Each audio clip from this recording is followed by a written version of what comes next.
So you can't get over him, and by him, I mean them. I mean, insert whatever pronoun that you're currently obsessing over, because why we're here is the same for all of us. We're dealing with a lot of BS, BS standing for being single. And as your big sis, I also know for a fact that at the moment you are dealing with a lot of shit.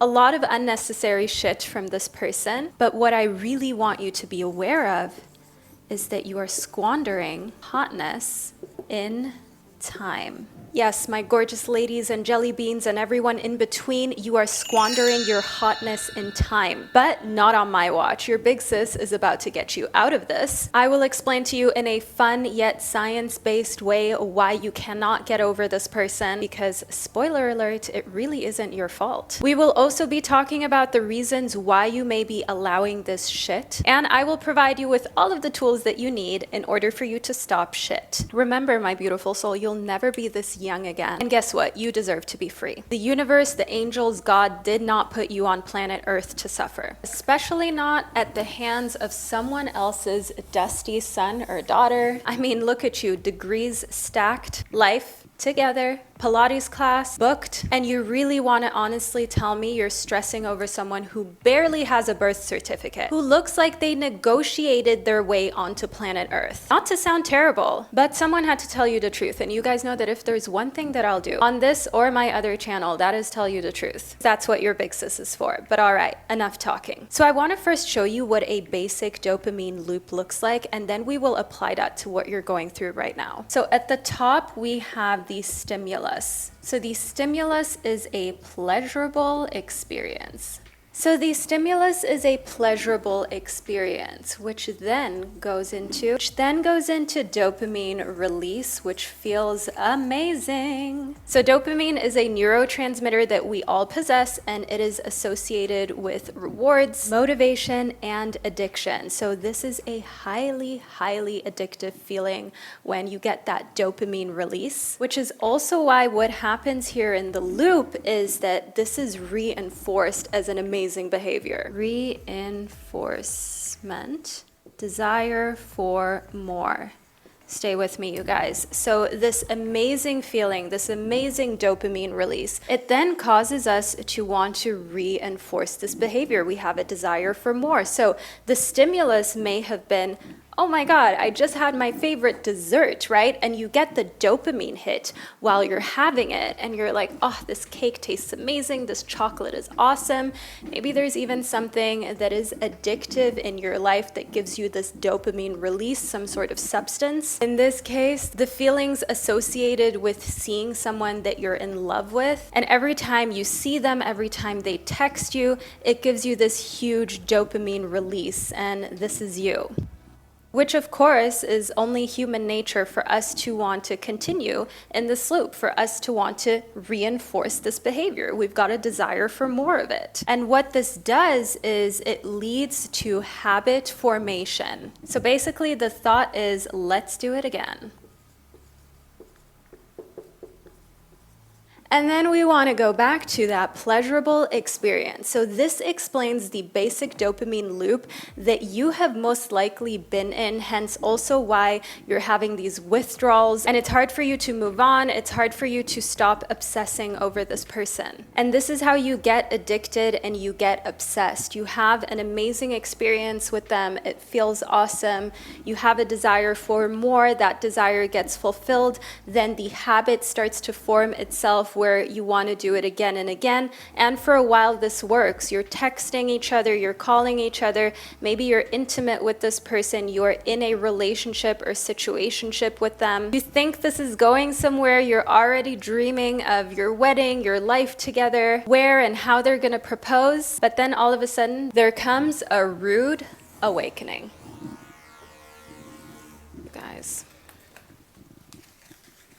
Loop of toxicity. And what happens then is that you shift from the basic dopamine loop to the toxic love loop. And it works as follows.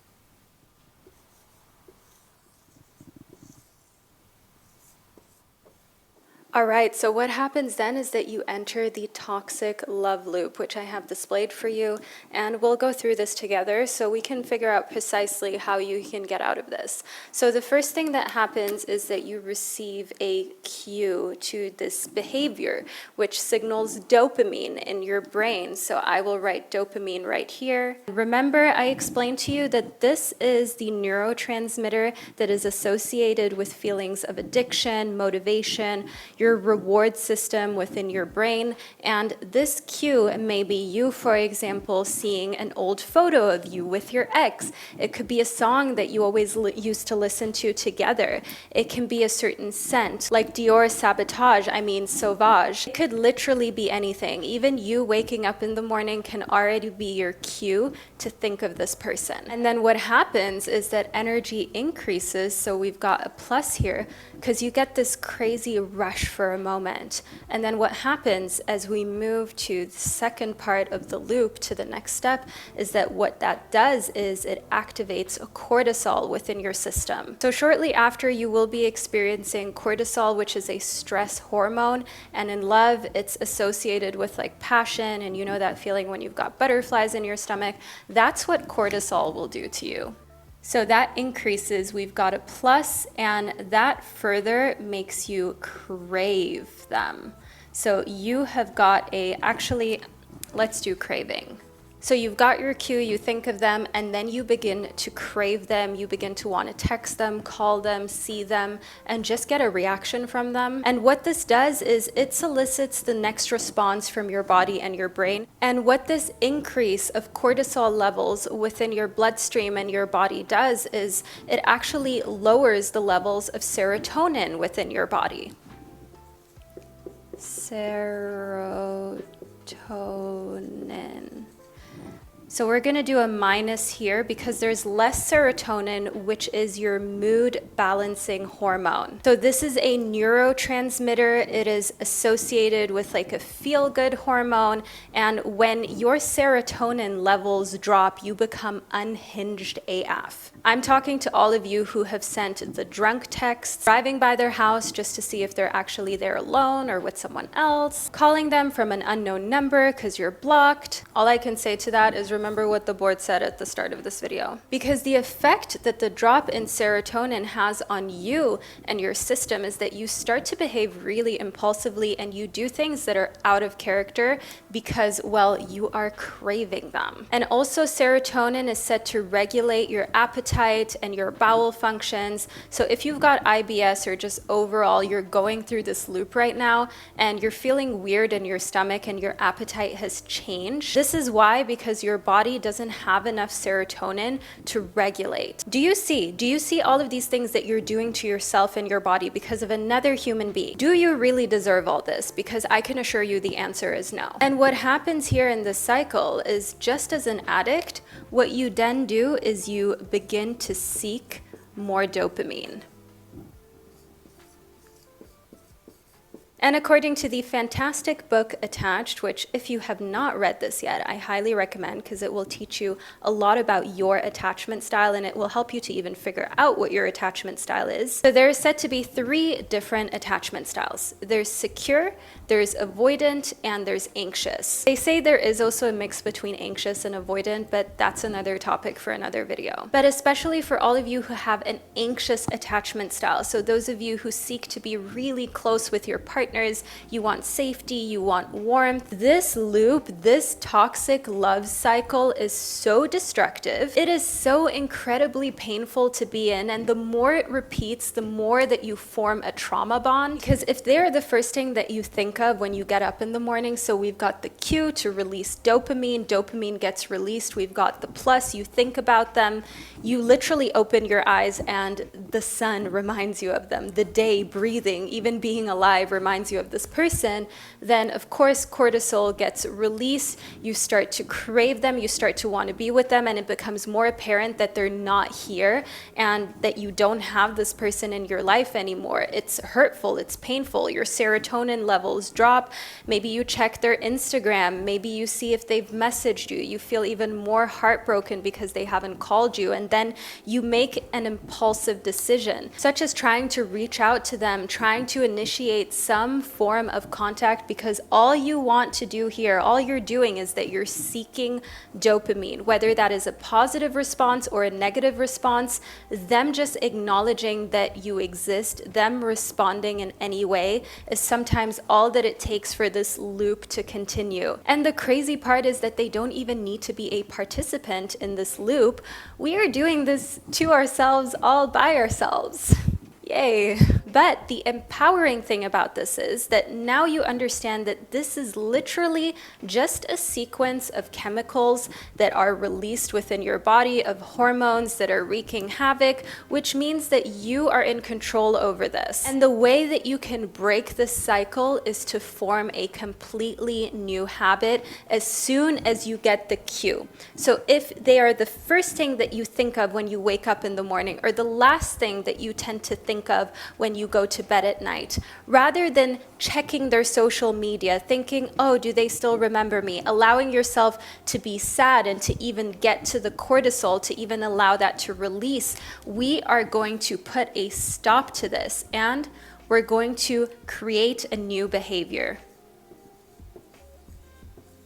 It is really, really imperative that you cut this off right here and that we create this new behavior immediately, because I'm not going to let you click off this video and continue to suffer, because now that you understand why you feel the way that you feel, you can break free from this misery. You can do something about this toxic love loop. No more squandering your hotness in time. And now we can get a little more mystical, a little more fun. After all, life is way too short for this.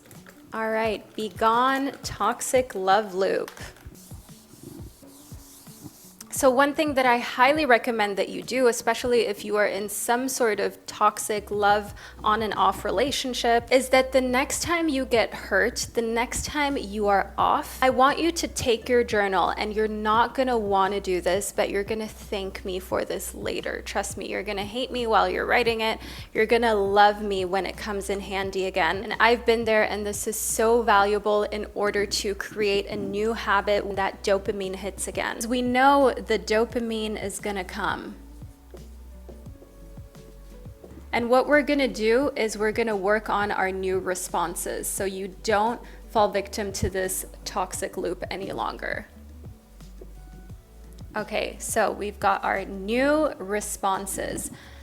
So remember, I told you that you're gonna hate me for this. And what this is to write in your journal everything that they ever did to you that was wrong. And I don't mean like subjectively wrong, the things you just know are wrong. Like the fact that they cheated, the fact that they lied, the fact that they called you names, that one time they locked you out of the apartment, when it was your birthday and they didn't even get you a gift and then told you to chill, that it's not a big deal. That time when you needed them the most and they turned off their phone because they were busy. I know this is really hard and this can be really painful, but you need these reminders. So journaling, because when the dopamine hits and you so badly want to call them, you want to talk to them, you want to have this thing back in your life. And the same goes for anything that you're addicted to, whether it be sugar, fat, coffee, it could be alcohol, it could be any other substance. Remind yourself in how many ways that it hurt you, it hurt the people around you, it actually took away a lot of your time and your energy that you could have invested in growing your business. You could have invested in just your happiness, but you didn't. Write this down, don't waste time, because when you read it, it's gonna remind you of the fact that this is just your body having a chemical reaction. There is nothing good about remaining in this spiral. You are just missing them because it's the same chemical reaction like with any other addiction, and you deserve to break free from this and to be happy. So remind yourself of all of the reasons why you deserve better. Another thing that I highly, highly recommend that you do is a visualization.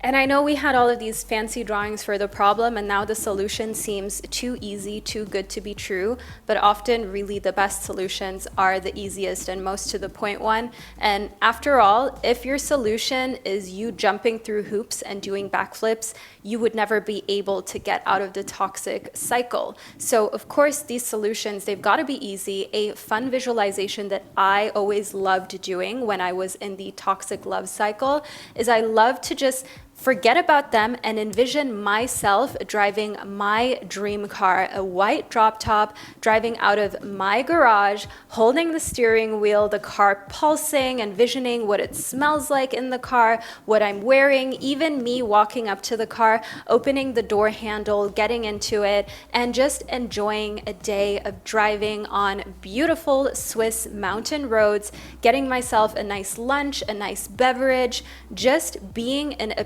peaceful little bubble. That is where I would take my mind, and I would focus on all the tiny little details, even down to the stitching of the seats that I was sitting in. And I would do that for my dream car. I would do that for my dream apartment. I would do that for my dream business. I would go down into the nitty-gritty details. Who am I employing? What street am I living on? What does the flooring look like? What does my company provide as value for the general public? How many people's lives do I get to change positively? See how we're already thinking about so much opportunity, bringing the focus back to what you can accomplish and back to building your confidence. And another thing that I like to do in the morning, like immediately, is watch some sort of video or podcast, put it on in the form of audio. You can also pick a song that you really like to immediately distract yourself and put sounds out there that you have no choice but to listen to and that give you positive cues to focus on you. So I'll put audio/podcast.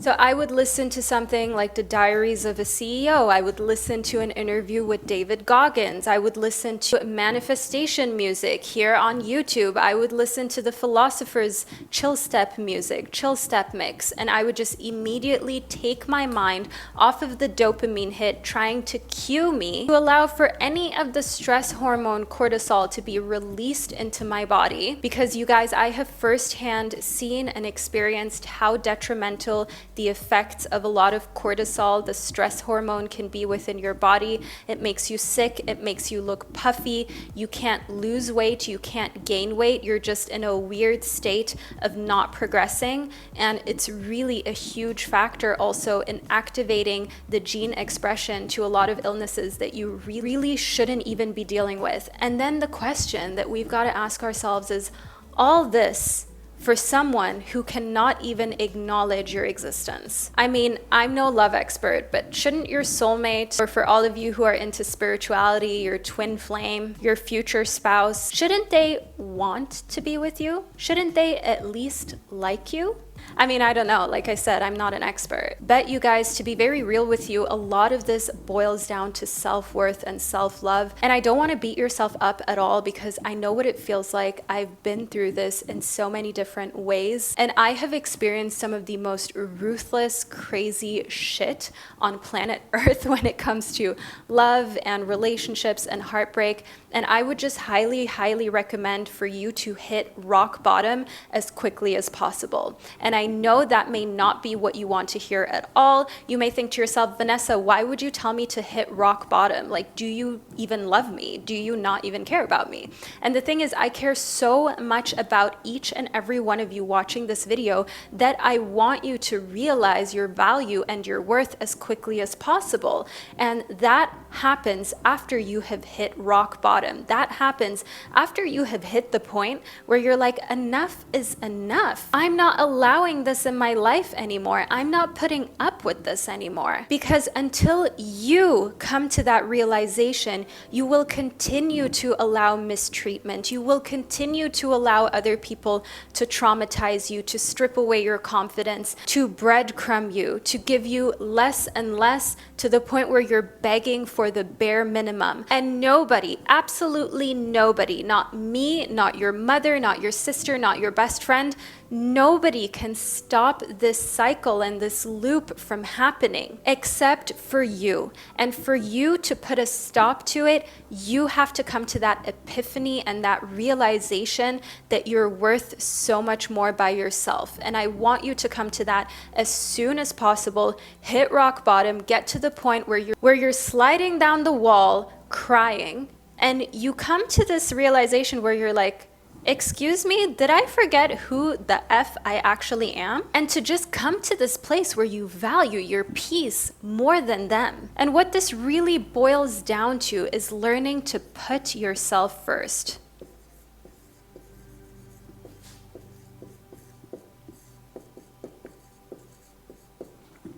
And most of us, we were never taught to put ourselves first. Actually, quite the opposite. We were shamed whenever we tried to put ourselves first. We were called selfish. We were called conceited. And so we've associated this emotion of shame with actually putting our well-being and ourselves first.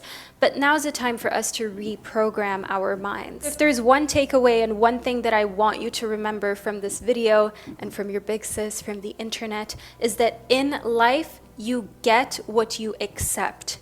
You accept bad treatment, you get bad treatment. You accept someone ignoring you, you get them ignoring you whenever they feel like it. You accept infidelity, people continue to cheat. You accept bad behavior, the bad behavior continues to spiral because you are rewarding it by giving that your attention, by sticking around, and by allowing for energy vampires to continue to drain you. So you've got to put a stop to it. You've got to eat the garlic. You've got to sprinkle the holy water around you. You've got to get the stakes and get rid of these energy vampires. And you've got to put a stop to it. You've got to learn to set boundaries. And then you will start to heal and look back at these situations. And you're going to think to yourself, I can't believe I even allowed this to happen. I can't believe I even allowed this person to treat me this way. But you first need to gain some space, some distance. You need to allow for your body and the chemicals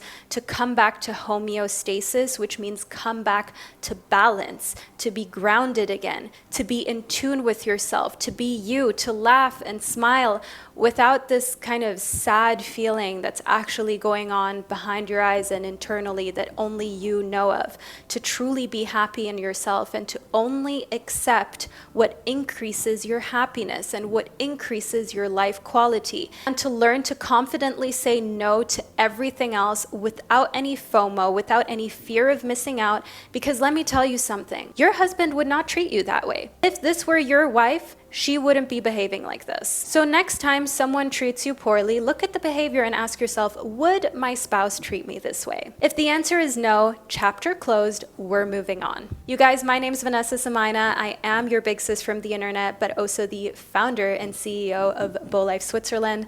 I am the creator of the Abundance Academy and the Tarot Masterclass that teaches you how to read tarot within 7 days. You guys might know me from my main channel where I use tarot in order to give you amazing life advice, or you might be completely new. This may be the first time that you've ever tuned into any of my content. Either way, welcome to the family wherever you are on this gorgeous planet. I'm sending you so much love, and I can't wait for us to catch up with each other in the next video. Bye.